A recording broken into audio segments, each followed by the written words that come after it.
Welcome back to the Unanimous Decision Podcast. Welcome back to Quick Hits. We're talking Week 14 in the NFL. I'm your host, D-Palm. Let's get right to it. We start again Thursday Night Football. I always start there, but I also always start with the Falcons game, and they happen to coincide. One, I'm still unimpressed and unhappy with the fact that we have Thursday Night Football. There's a slew of injuries coming out on one side of this situation. Shouldn't have happened. As I said in the podcast, on the main show, I leave like good Thursday night games thinking, man, what if these teams were healthy and rested?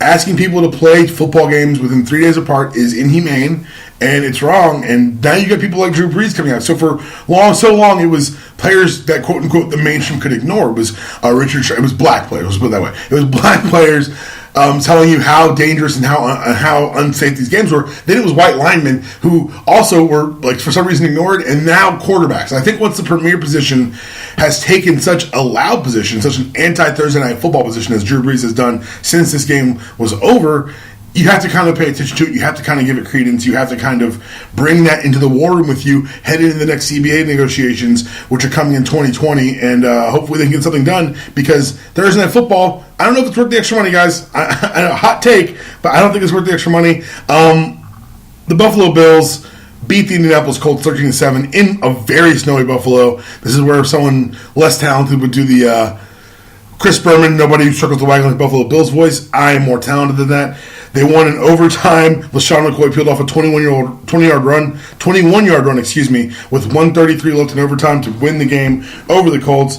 The Buffalo Bills still somehow mathematically not eliminated from the playoffs. That tells you just how great the AFC is. Wink, wink, nudge, nudge. The Vikings fell to the Panthers in Carolina, 31-24. Jonathan Stewart ran for 3 touchdowns. Cam Newton, look, when he pulled up that, I think it was like 65-yarder, that's the scariest part of this offense. It's when things like that happen. I think that it's very interesting that they turned the kid from Stanford into really nothing. It makes you question what was really there in the first place.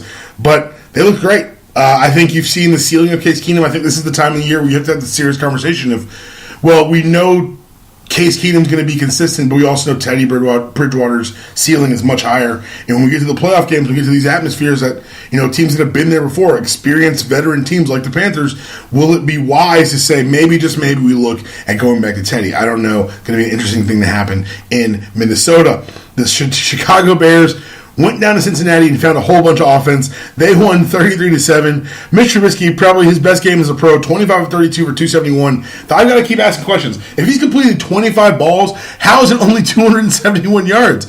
I feel like until this week, they were calling plays for like, let's just have Mitch not beat us. Let's have Mitch not destroy this team. Meanwhile, you got Beaker on the sideline who gave a bunch of money to in the offseason, asking, hey, I could have done that for a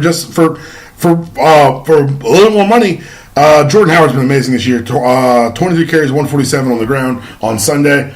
Bears, I don't think the quarterback's there for the future, but I think they may have something there in that young running back. The Packers beat up the Browns 27-21, beat them in overtime.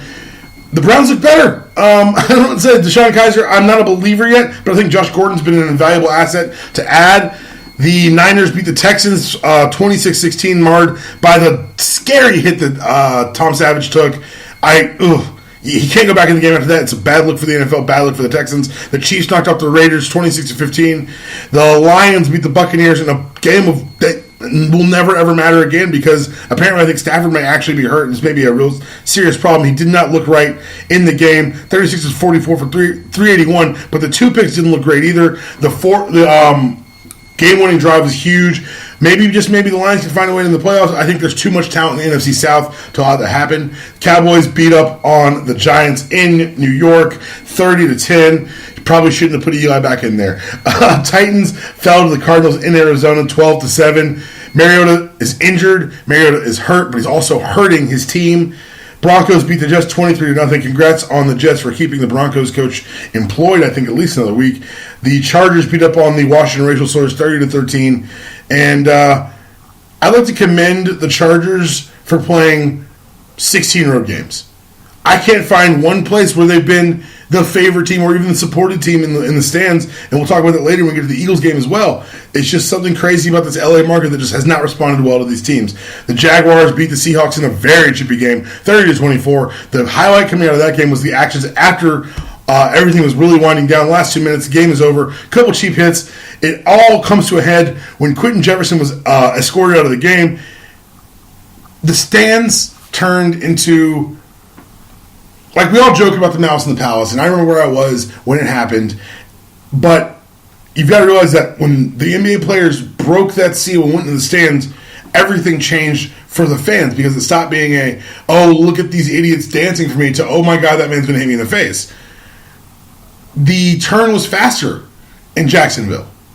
And I think it was appropriate, and I think Quentin Jefferson should see no disciplinary action, possibly a sternly worded letter. The team is saying that they're going to investigate the video and ban this person for life. Very hard to ban someone for life, but it's a good way to save a little face here. The league should not suspend Quentin Jefferson. One, he didn't get his hands on him. Two, you don't want to tell other opposing teams that it's not only okay to throw things at players, but it's a good way to get a player ejected if they retaliate. That's a terrible, dangerous message to send. And in an era when it's been proven how little that fans care about these players' humanity, maybe, just maybe, we should find some way to reinforce it. The Eagles beat the Rams 43-35. Classic stage of win the battle, lose the war, as the Eagles lost their record-setting quarterback Carson Wentz for the rest of the season with a torn ACL. I saw the hit. He stayed in, threw a touchdown, and threw a dart in the next play, but it didn't look good when it happened. Nick Foles is going to have to try to carry this team to where they can go in the playoffs, and I can't say that with a straight face, because, maybe, just maybe, he does well, but probably we've seen the best of the Eagles. The Steelers held on to beat the Ravens 39-38 in another hard-hitting game.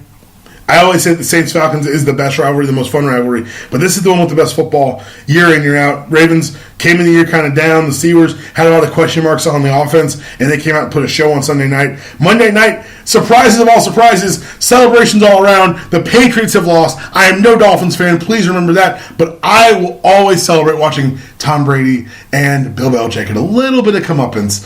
That was your show for this week, guys. That's week 14. We'll be back next week with the full show and more quick snaps. That was your show. This is your outro. See you guys next week.